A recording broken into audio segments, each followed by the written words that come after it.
Now, earlier today, Honolulu Mayor Kirk Caldwell gave a live public address and an update on Hurricane Lane. And there was one statement that he made that caught everyone's interest. And I quote, "We do not want to see what happened in Puerto Rico. And we do that by making sure we're prepared. We need the full cooperation of all of the public, really showing the aloha that we're all about." Now, just to recall, Puerto Rico experienced a Category 5 hurricane, Hurricane Maria, around this time last year. And even as we speak, it's still going through recovery operations. And just to give some perspective, Puerto Rico is an island which is significantly smaller than the state of Hawaii. And as far as the distance from Miami to San Juan, the capital, it takes about 2.5, 3 hours to fly. The challenge now with potential recovery operations here in Hawaii goes like this. Again, we apply some sort of terminologies that government and military circles use. And one of them is called the tyranny of distance. On average, it takes about 5 to 6 hours flight time from LA to this place in Honolulu, if the conditions permit. And so that already alone poses a challenge of the responsiveness by folks like FEMA, DOD, other entities, government, non-government, to be able to respond to the needs here after the storm passes through. Now, keeping in mind also that unlike Puerto Rico, Hawaii also has more air facilities, more airports that can accommodate larger aircraft. And in fact, we have a picture of part of what we covered last year, which is a Boeing 747. Now, wait a minute, Alfred. I thought the Boeing 747 was already retired from service. Yes, it was retired, mostly for passenger commercial flights by U.S. carriers. However, this is still the preferred air freight platform for a lot of airlines and delivery companies because of the ability to open doors forward and aft, front and back of the airplane. Now, obviously, Honolulu's international airport is capable of supporting such aircraft.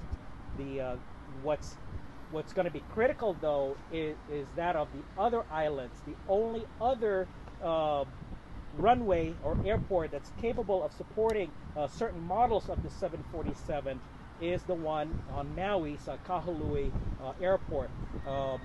Estimate, according to our research, the requirement for a runway for a 747 is roughly about 3,000 about 9 to 10,000 feet.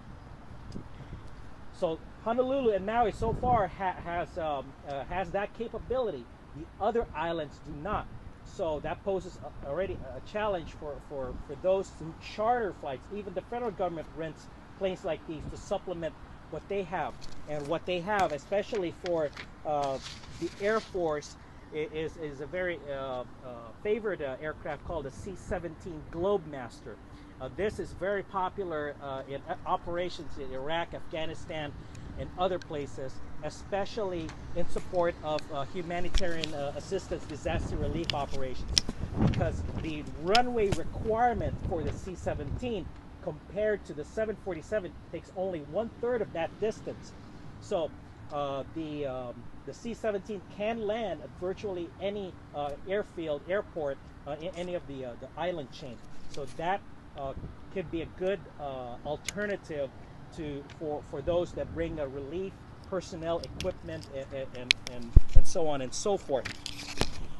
Now, earlier we referenced to you the location of the airport. Again, we're going to pan this a little bit to where you could barely see the ocean. Now, again, behind that hangar, you can barely see the Pacific Ocean.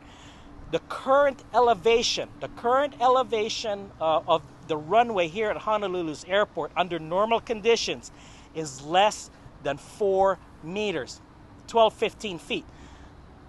That is if there are no tides, no king tides, no storm surges, which the hurricane that we're expecting is going to be bringing in.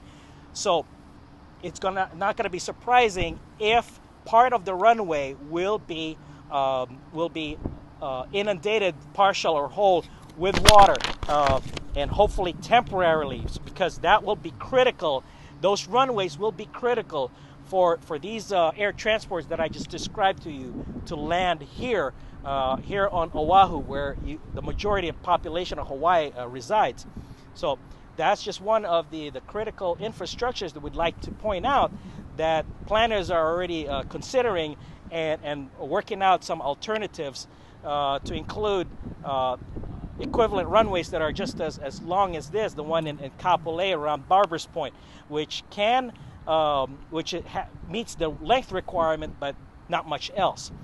So that's all for now as far as air transports and airports. I'm Alfred DeSantis, your EBC Hawaii correspondent, and I'm one with 25. Back to you.